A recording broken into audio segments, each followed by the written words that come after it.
En el nombre del Padre, del Hijo y del Espíritu Santo. Jesús, te amo. Ven, divina voluntad, a hablar en mi voz. La gran tribulación a la luz de la divina voluntad. Vamos a analizar algunas de las tantas lecturas que hay en las Sagradas Escrituras sobre la purificación que Dios anuncia a través de los profetas, cada vez que el pueblo de Israel, sus elegidos, se apartan de su voluntad expresada en los 10 mandamientos, dando la espalda a Dios, y algunas lecturas relacionadas que vamos a tomar de las revelaciones que Jesús hace a su sierva de Dios, Luisa Picarreta, en el Libro de Cielo, entre los años 1865 y los años 1947. En estos escritos, Jesús no viene a decir nada nuevo, simplemente actualiza y especifica con más detalle su palabra revelada, quitando los velos, para que podamos comprender la plenitud del plan de salvación que Dios está llevando a cabo desde la caída de Adán en el Antiguo Testamento hasta su nacimiento como Redentor y ahora en la preparación para su segunda venida gloriosa.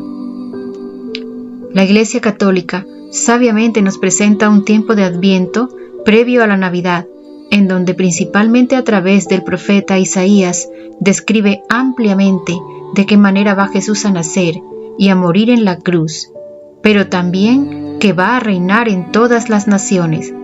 Será la divina voluntad quien aclare de qué manera va a reinar. Los acontecimientos anunciados por los profetas en forma de castigos previos al nacimiento de Jesús son similares a los que se anuncian para su segunda venida gloriosa. Esto también lo confirma Jesús en las revelaciones que le hace a la sierva de Dios, Luisa Picarreta, en el Libro de Cielo, anunciando que para establecer su reinado pleno en el mundo, antes el mundo habrá de ser purificado. En la primera venida, Jesús se presenta como niño indefenso, que más que reinante, viene a mendigar nuestro amor y a sufrir nuestros pecados desde el vientre materno, tal y como se lo revela Jesús a Luisa en los 9 excesos de amor de la novena de Navidad de la Divina Voluntad que encontramos en el volumen 1. En la segunda venida vendrá como gobernante y justo juez de las naciones, tras haber instaurado su reino en cada corazón. Para entender los modos de obrar de Dios es preciso ubicarnos en el tiempo de Dios, el cual es la eternidad.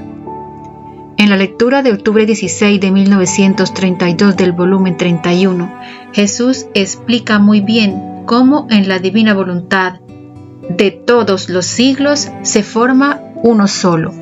Y en la lectura de julio 7 de 1917 del volumen 12, dice Jesús que para quien vive en la divina voluntad no existe pasado ni futuro, que todo está en un eterno presente, que sus actos los realizó una vez y todos los demás son repetición del acto único de Dios, a ejemplo de la comunión que Jesús realiza una sola vez y se repite esa misma comunión cada vez que hay un comulgante.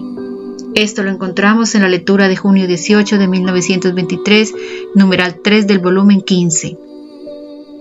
Con este ejemplo, Dios nos muestra su amor para salvar a la criatura, y por la fe, unir cada acto a los de su Hijo Divino, que será quien viva en nosotros cuando la voluntad humana y la divina sean una sola. En las Sagradas Escrituras, todas las profecías están escritas en un lenguaje apocalíptico, es decir, que están escritas para un pasado ya cumplido, un presente continuo que se prolonga hacia el futuro.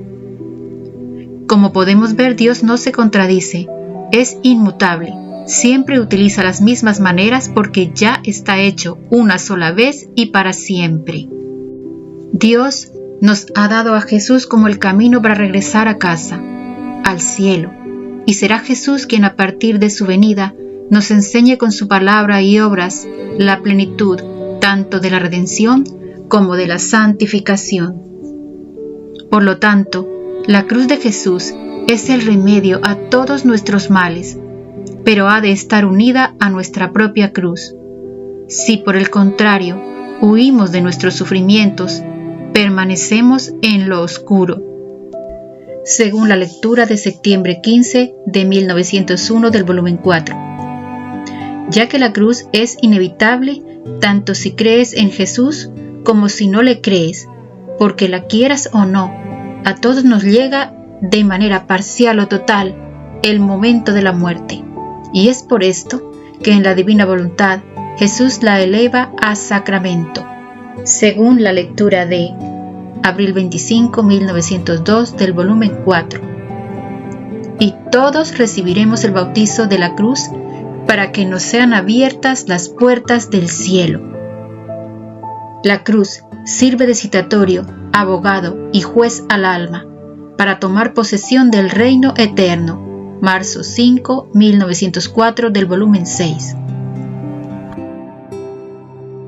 Jesús nos enseña que en la medida en que vayamos uniformando nuestra voluntad a la suya, ya no habrá cruz, porque lo que forma la cruz es la oposición de la voluntad humana a la divina. Por eso, Él mismo nos lleva a las cruces del desengaño, según la necesidad de cada alma. Por lo tanto, la cruz es el desengaño primario que juzga el obrar de las criaturas. De modo que si la criatura se rinde, la cruz le hará evitar el juicio de Dios, satisfaciendo a Jesús cuando en vida se somete al juicio de la cruz. Pero si no se rinde, se encontrará en el ambiente del segundo desengaño de la muerte, y será juzgado con un estrechísimo rigor por Dios, mucho más por haber escapado del juicio de la cruz, que es juicio todo de amor. Marzo 5, 1903 del volumen 4. En estos tiempos se evita hablar de los castigos y se da por hecho que Jesús ya ha pagado por nuestros pecados y por lo tanto nosotros no deberíamos sufrir ni padecer flagelos. En efecto, así debería ser en cuanto el hombre abandonara el pecado por amor a Jesús, que está continuamente crucificado por nuestras culpas. Excepto cuando algunas almas se ofrecen, no obligadas como el Cirineo, sino voluntariamente como víctimas para ayudar a Jesús a cargar el peso de la cruz. Pero el hombre ingrato pretende seguir pecando y que no haya ninguna consecuencia. A este respecto, Jesús dice en la lectura de abril 21 de 1901 en el volumen 4, que hay necesidad de los castigos para no permitir que el hombre se corrompa mayormente. Por otra parte, Jesús fundó su iglesia, siendo Él la cabeza, y cada uno de los bautizados su cuerpo místico, y es la iglesia la encargada de llevarnos al conocimiento de las obras de Dios a través de sus sacerdotes, que también en su debilidad humana han introducido el pecado, haciendo que las gentes, lejos de querer conocer a Dios, cada vez se alejen, y por eso la iglesia también ha de pasar por la purificación. Dice Jesús en la lectura de septiembre 2 de 1901 del volumen 4. Mi iglesia parece que está como moribunda, especialmente respecto a las condiciones sociales, que con ansia esperan el grito de muerte. Pero ánimo, hijo mío, refiriéndose al Papa. Después de que hayas llegado al monte, cuando levanten la cruz, todos se sacudirán, y la iglesia dejará el aspecto de moribunda, y recobrará su pleno vigor. Solo la cruz será el medio para esto, como solo la cruz fue el único medio para llenar el vacío que el pecado había hecho, y para unir el abismo de distancia infinita que había entre Dios y el hombre. Así, en estos tiempos, solo la cruz hará levantar la frente de mi iglesia, valerosa y resplandeciente, para confundir y poner en fuga a los enemigos. Dios, que es un Padre amoroso, nos ha creado para recrearse con nosotros y para que le correspondamos voluntariamente a su amor. Pero nos da la libertad porque si nos obligara, ya no sería amor.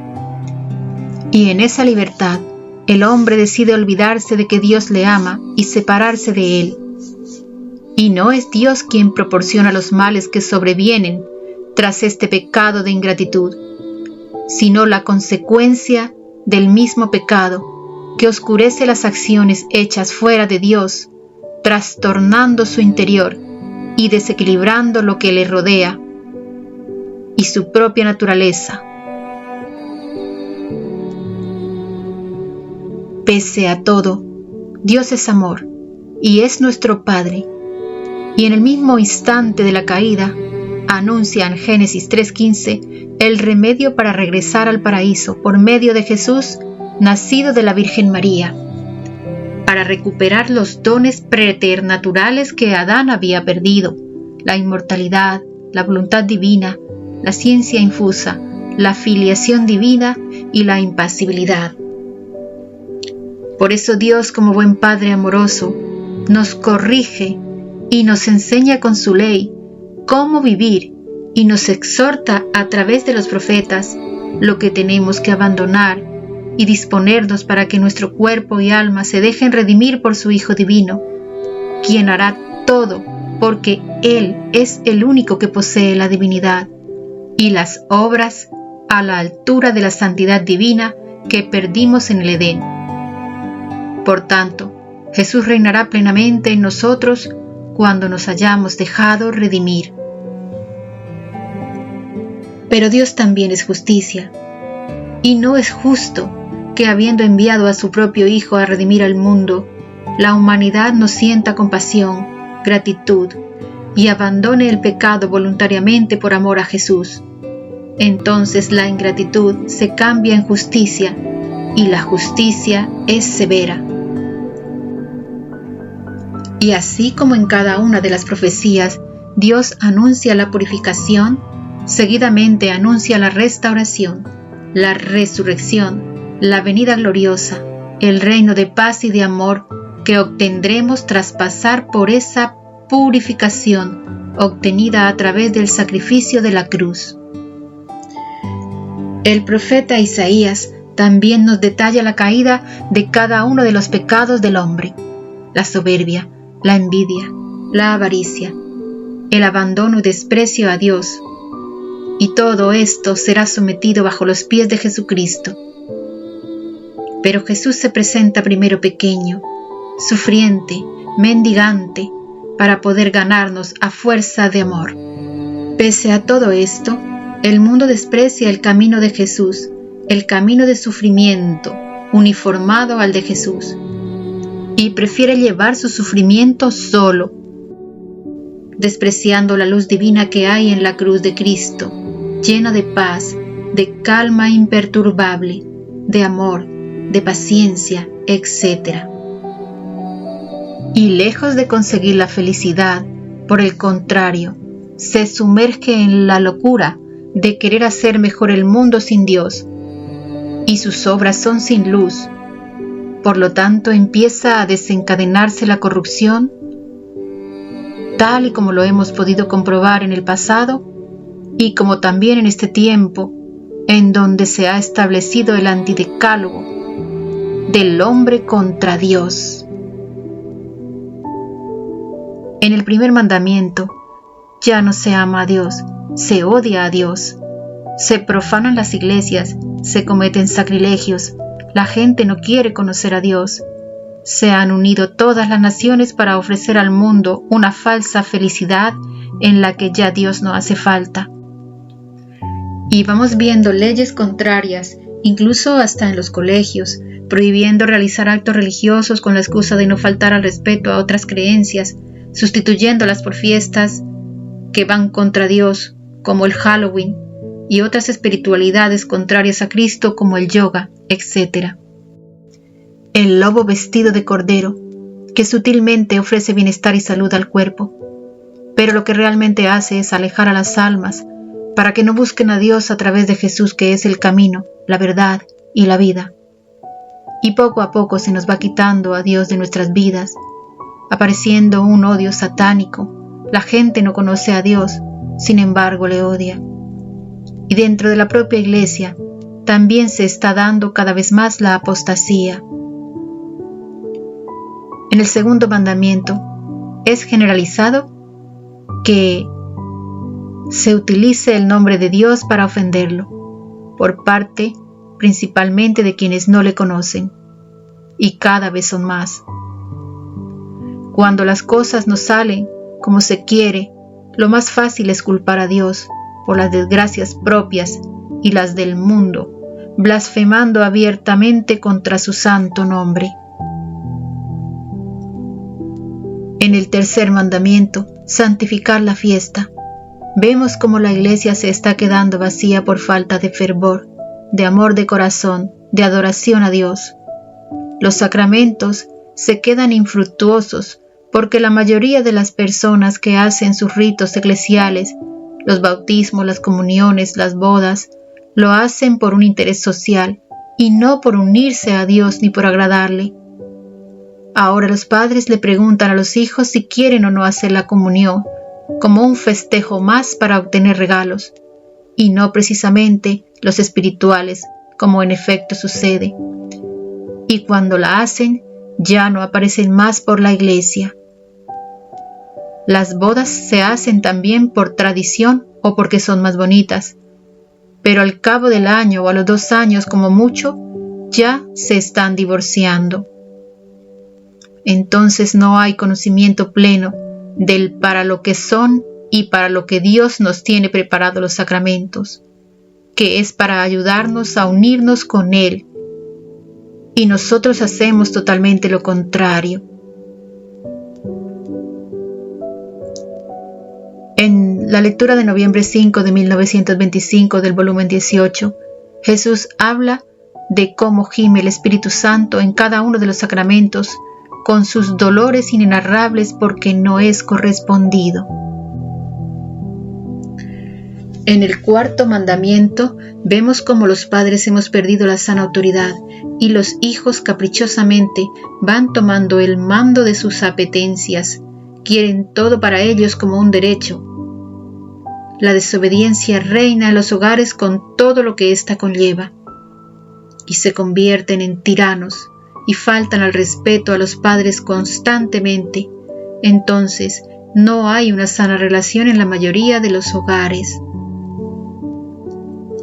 En el quinto mandamiento, no matarás, siempre ha existido este pecado, pero nunca se había legalizado el aborto como un derecho de que una madre pueda matar en su vientre a su propio hijo, y la eutanasia de poder cortar la vida a los seres humanos porque ya no se soporta el sufrimiento. Actualmente hay naciones que están en guerra y otras se están preparando para la guerra. Se está incrementando la persecución a la Iglesia Católica, nuevamente matando a los sacerdotes, a los profetas de Dios. El sexto mandamiento, no cometerás actos impuros. Ya no solamente son impuros, sino actos bestiales, con la aparición de ideologías que van por el camino de Sodoma y Gomorra, pecados totalmente antinaturales, camuflados bajo la capa de libertad, que más bien es libertinaje, que van degradando al ser humano, incluso por debajo de las bestias, orgías, pedofilia, zoofilia y un largo etcétera. La mayoría de las personas viven en adulterio y en fornicación. El séptimo mandamiento, no robar. Vemos corrupción por todos lados, tanto a nivel política como a nivel institucional, como a nivel personal. Hoy en día también se podría hablar del robo que se hace a la inocencia de los más pequeños. Nos roban la inocencia de los niños. El octavo mandamiento, no darás falso testimonio ni mentir. Vemos como en los medios de comunicación está todo comprado. Todo lo que se nos vende es una mentira. Los gobernantes no cumplen lo que prometen. La verdad solamente la tiene Jesucristo, y si la verdad no está en la boca de la humanidad, lo que predomina es la mentira. Y así estamos viviendo en un engaño absoluto, tanto en lo global como en lo personal. En el 9º mandamiento, no cometerás deseos ni pensamientos impuros. Si está corrompido el cuerpo y las acciones, como hemos visto en los anteriores mandamientos, es porque nuestro corazón está manchado, pues todo esto sale de dentro, por lo tanto es nuestro interior el que está mal. No hemos utilizado la inteligencia que Dios nos dio para conocerlo a Él, y llenamos nuestra mente de mundanidad. En los hogares ya no se ve un crucifijo o una imagen de la Virgen María. Ahora abunda la imagen de Buda entronizando los sitios principales de las casas. Así no pensamos en ellos. O lo que es peor, se hacen 2 altares, como si Dios fuera uno más. Las consecuencias de este relativismo se harán notar más temprano que tarde.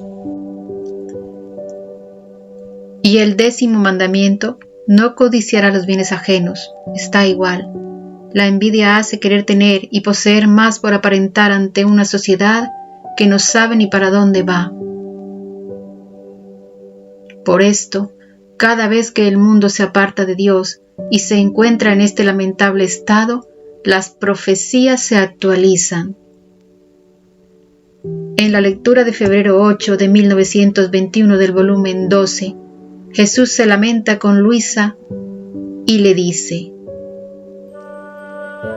«Oh, inicuo mundo, tú estás haciendo de todo para echarme de la faz de la tierra, para arrojarme de la sociedad, de las escuelas, de las conversaciones, de todo. Estás maquinando cómo abatir los templos y a los altares, cómo destruir mi iglesia y matar a mis ministros.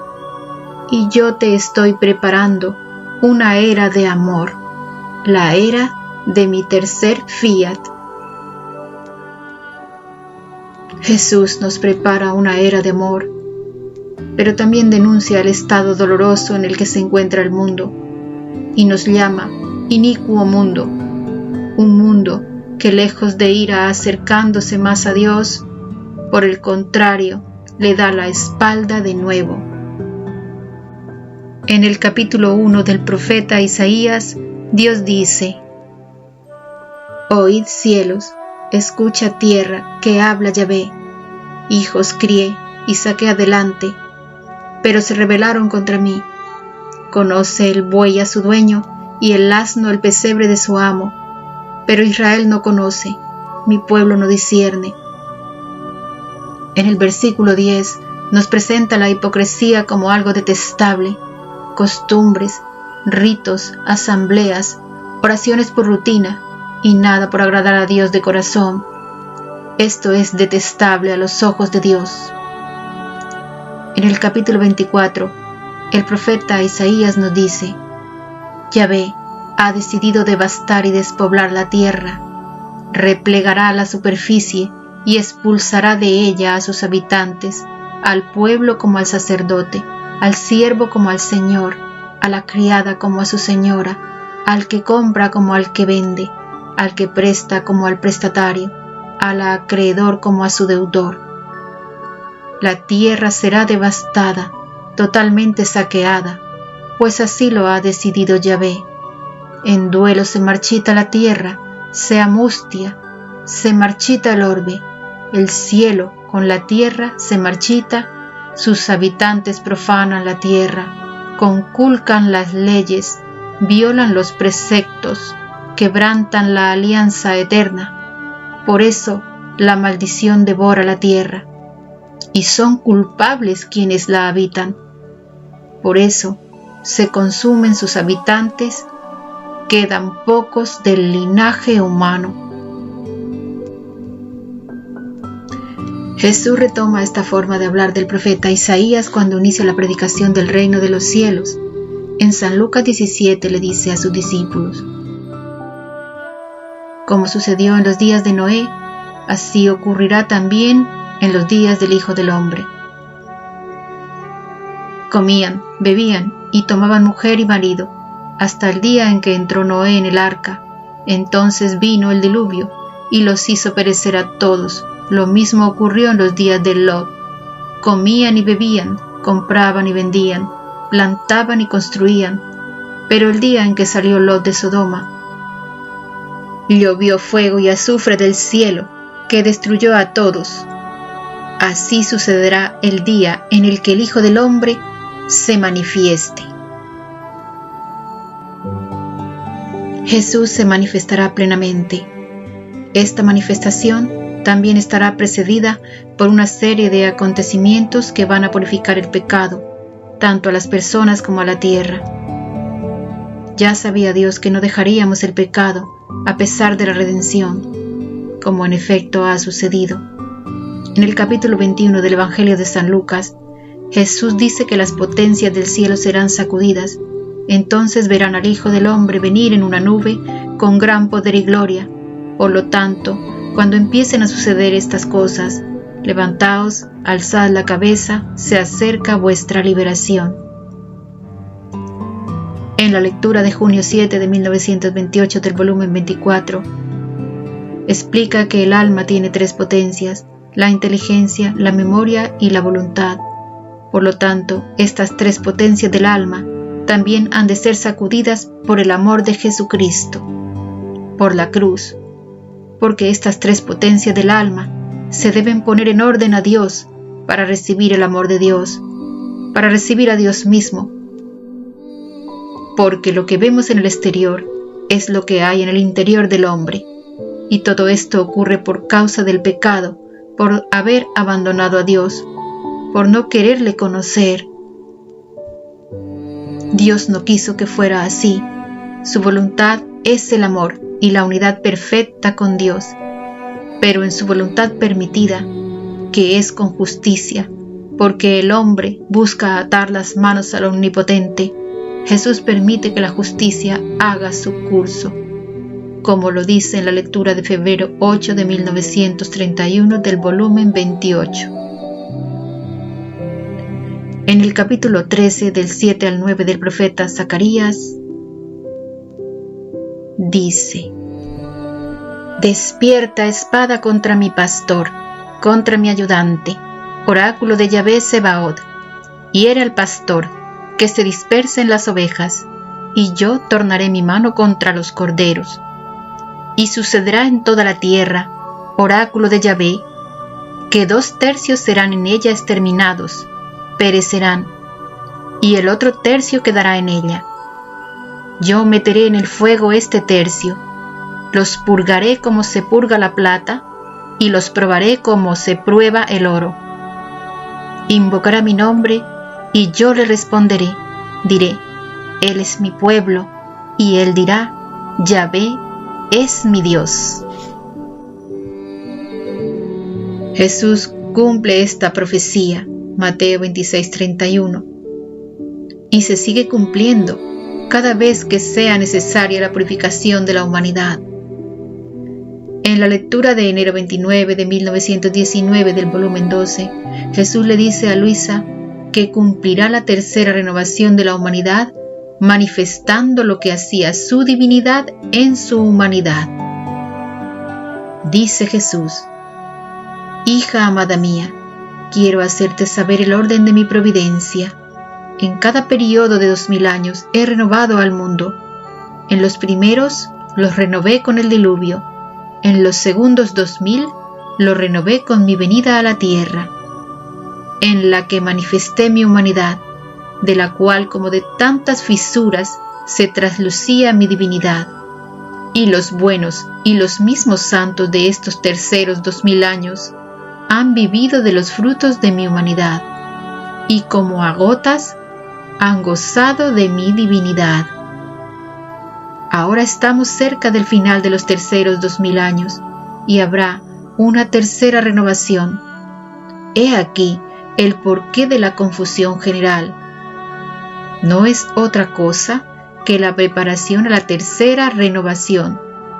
Y si en la segunda renovación manifesté lo que hacía y sufría mi humanidad, y poquísimo lo que obraba mi divinidad, ahora en esta tercera renovación, después de que la tierra haya sido purgada y en gran parte destruida la presente generación, seré aún más magnánimo con las criaturas y llevaré a cabo la renovación con manifestar lo que hacía mi divinidad en mi humanidad, cómo obraba mi querer divino con mi querer humano, cómo todo quedaba concatenado en mí, cómo hacía y rehacía todo, y hasta un pensamiento de cada criatura era rehecho por mí y sellado con mi querer divino.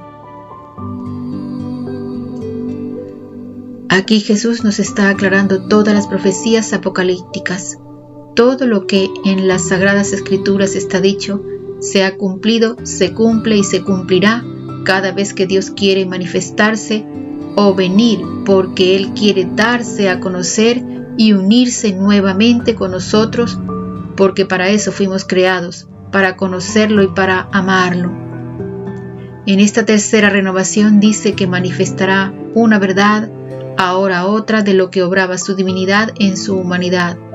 Nosotros somos su humanidad, pero no tenemos su divinidad porque la perdimos en el Edén.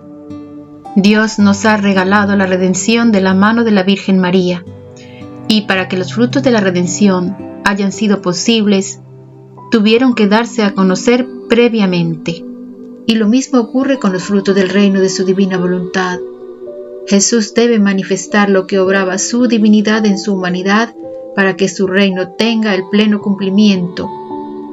En esta lectura, Jesús también le dice a Luisa que la ha elegido a ella para manifestarle todas las verdades divinas de lo que obraba su divinidad en su humanidad, para que sean conocidas y tenga su cumplimiento. Dios habitando en la criatura de manera real. En la epístola de los Tesalonicenses 4 dice el apóstol Pablo: pues no nos llamó Dios a la impureza, sino a la santidad. Así pues, el que esto desprecia, no desprecia a un hombre, sino a Dios, que os hace don de su Espíritu Santo. Será el regalo del Espíritu Santo, obrando a través de la criatura. Esta tercera obra de Dios es atribuida al Espíritu Santo. Él nos revelará la verdad completa, esa verdad que ha estado plasmada, pero no totalmente explicada en las Sagradas Escrituras. Las profecías del profeta Isaías, que ya se han cumplido en su plenitud, tanto en el nacimiento como de qué forma iba a morir Jesucristo en la cruz, todo se ha cumplido a la perfección. Y la parte que está por venir, el reinado pleno de Jesucristo en todas las naciones, también ha de cumplirse.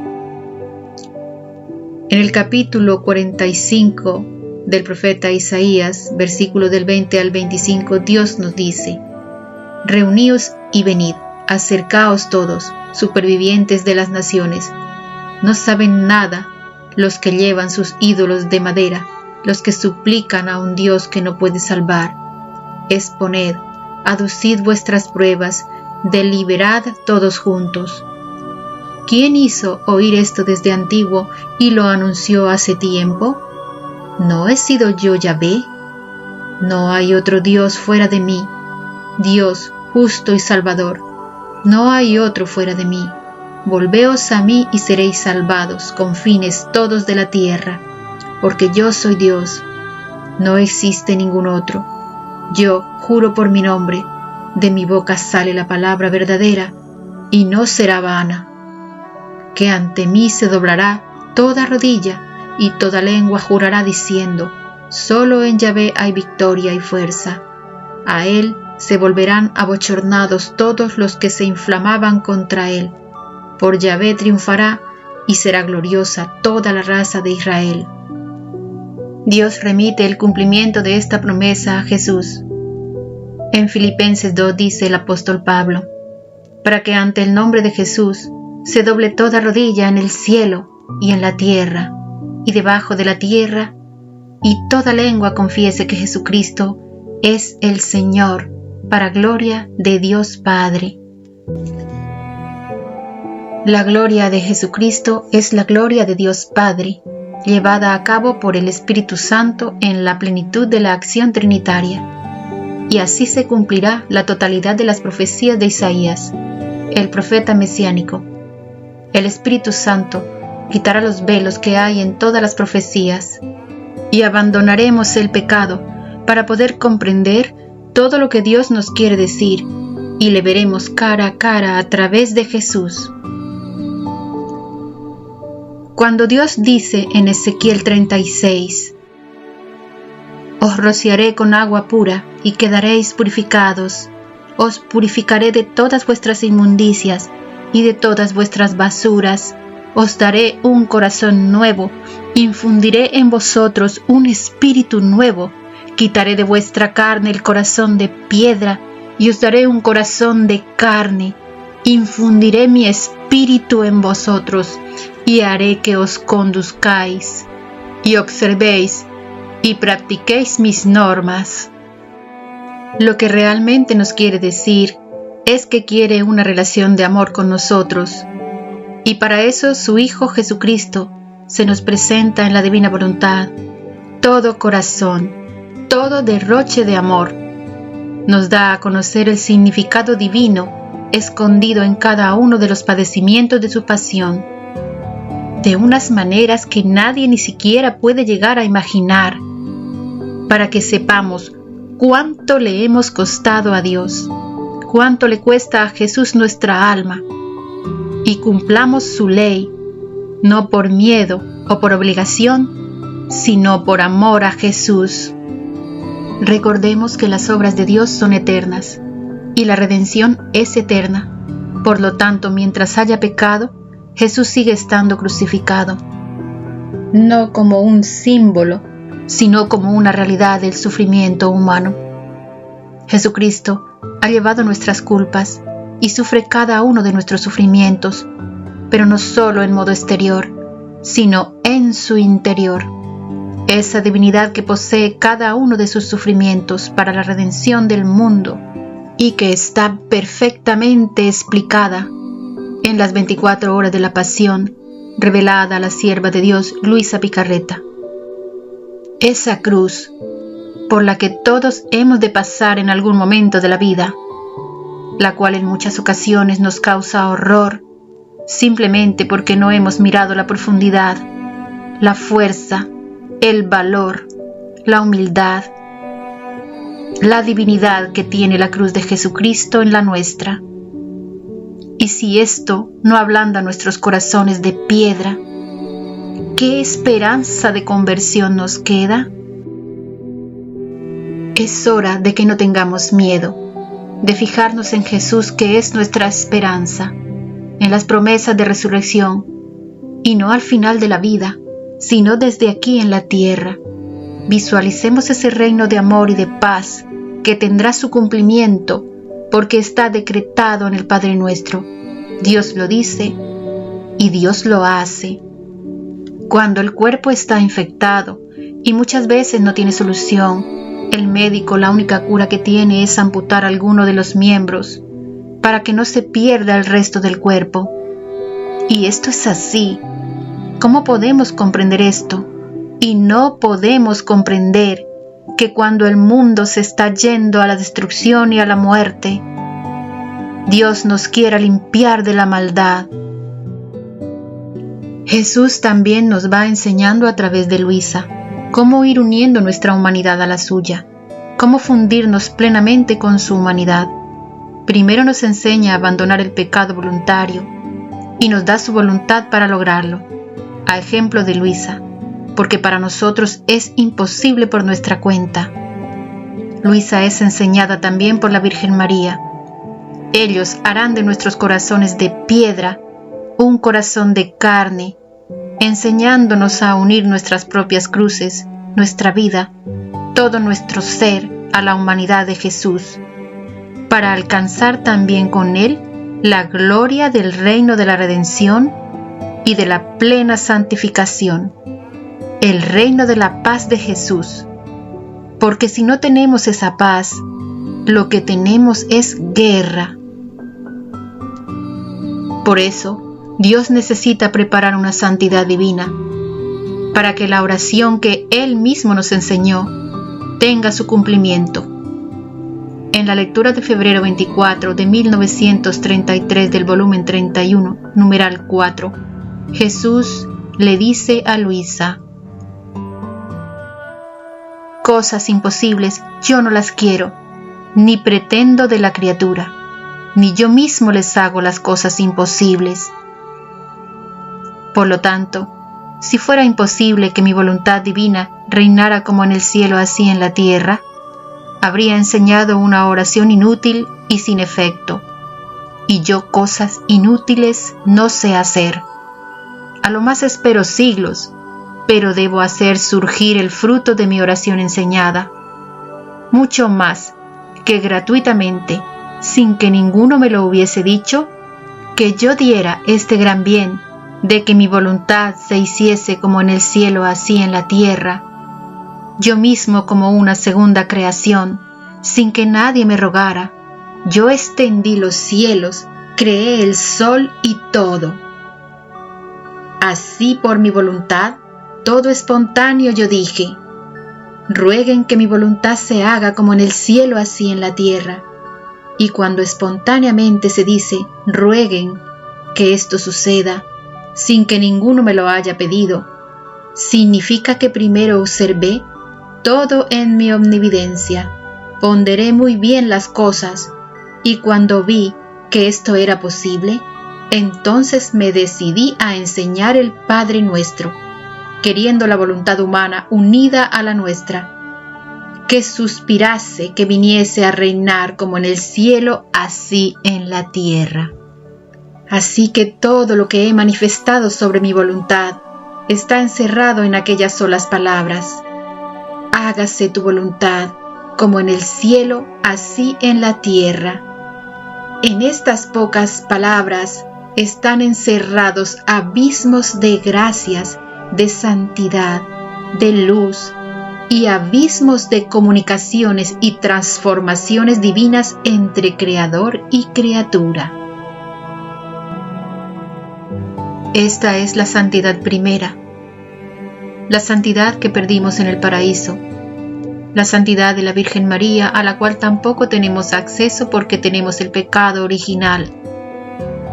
Ella, la elegida sin mancha, fue exentada en su alma desde antes de nacer, como lo describe la Virgen María en el libro La Reina del Cielo, en el reino de la divina voluntad. Y es por eso que Dios elige a Luisa como una segunda criatura para establecer el reino de la divina voluntad.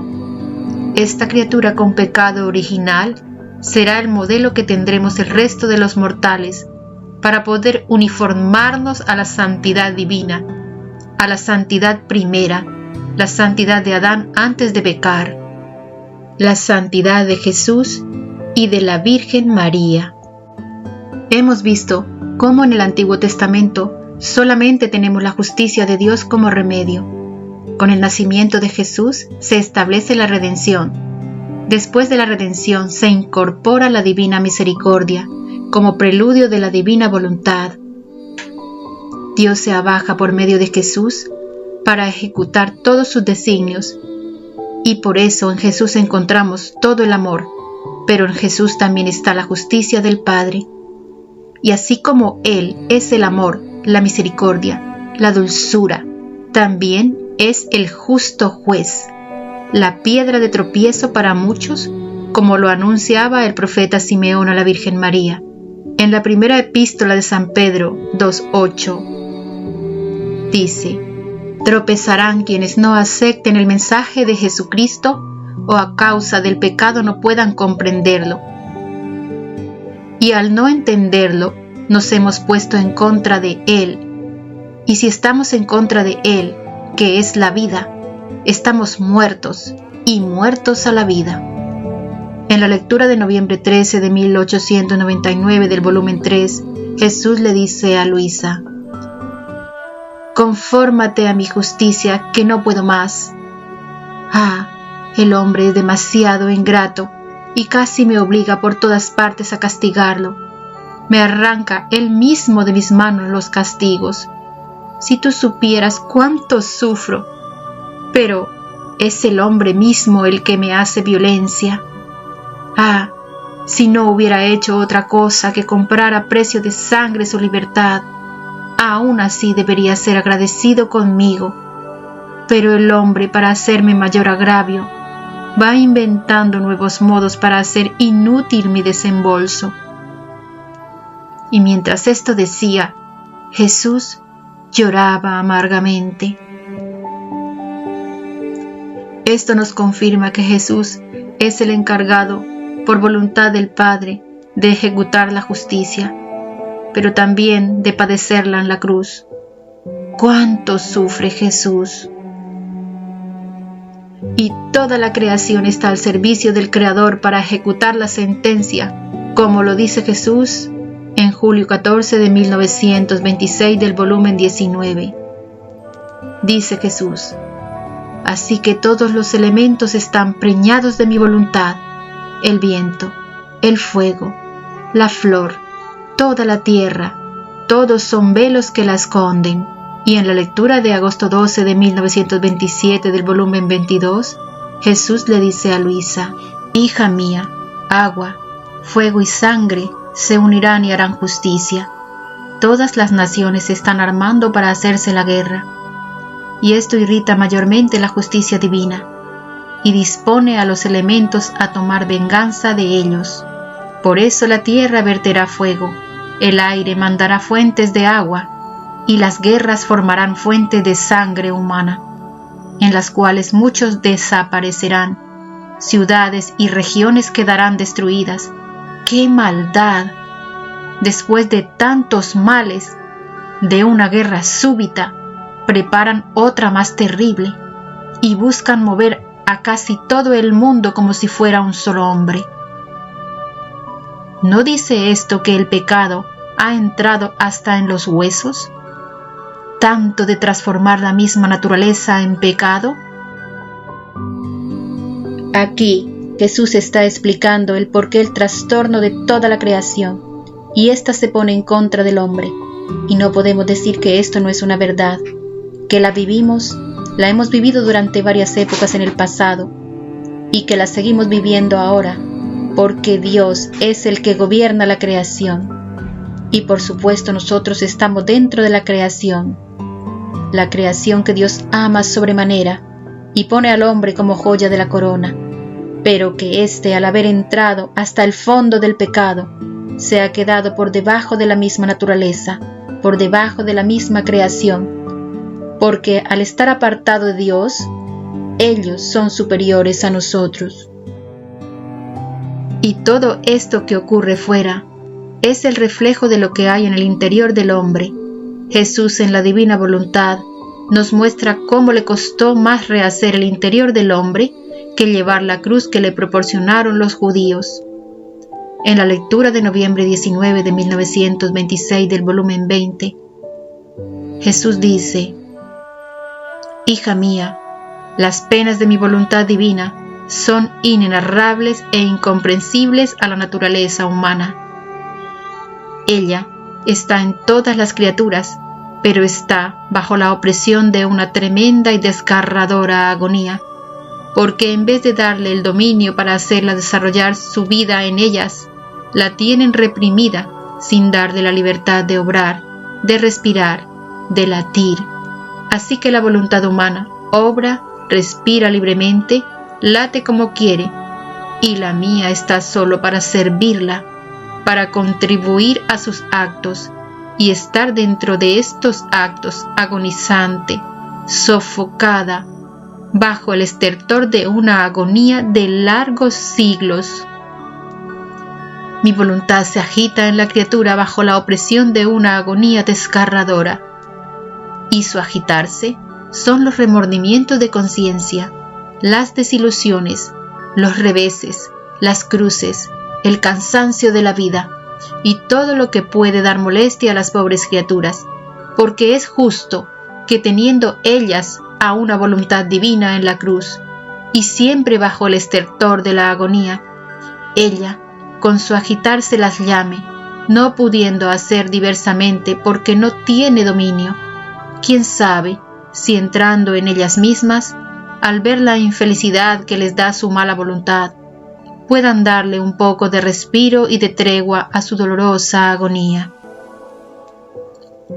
Con todo esto que Jesús nos revela en el libro del cielo, podemos comprender en plenitud todas las profecías y el por qué ocurren, así como los cambios y las reacciones de la naturaleza que azota al hombre y se pone contra el hombre, como queriéndose sacudir para que reconozca a Jesucristo. Esto también lo dice Jesús en los Evangelios, que confundirá a los sabios. Por eso vemos como ya nadie acierta. Hay una confusión general en el mundo, ni los científicos podrán darnos la solución, porque no la comprenden, porque no miran a Dios. Así que en Jesús tenemos la vía del amor y la vía de la justicia, para conocer a Dios. Si no lo queremos conocer por la vía del amor, lo tendremos que conocer por la vía de la justicia. Y las dos cosas son buenas, porque si reina la divina voluntad, reinará el amor, por la vía del amor de la cruz o por la vía de la justicia a través de la creación. Vamos a concluir reconociendo el amor de Dios en todo lo que hace por nuestro bien, aunque no lo comprendamos, porque Dios es amor. En la lectura de abril 26 de 1921 del volumen 12, Jesús dice a cada alma: Hija mía, te lo repito, no mirar la tierra, dejémosla hacer. ¿Quieren hacer guerra? Háganla pues.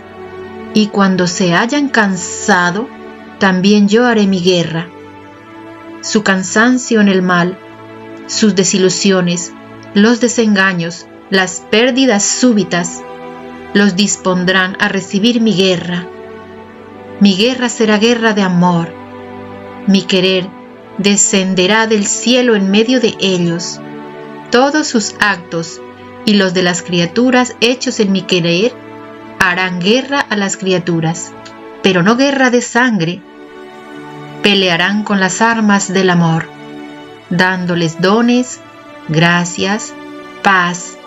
Darán cosas sorprendentes, tanto que dejarán asombrado al hombre ingrato.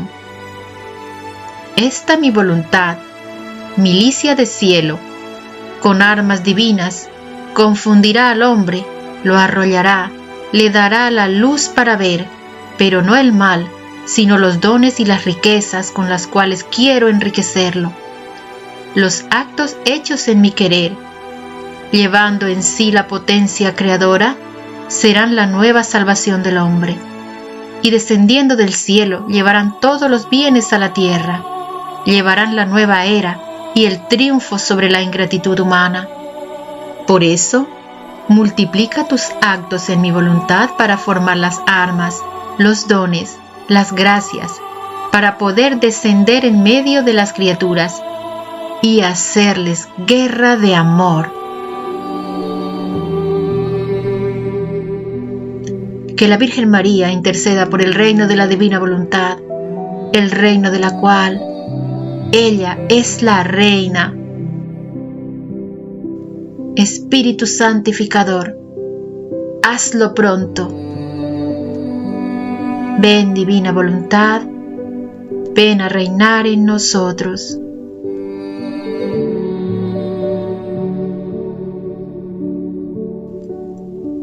Fiat.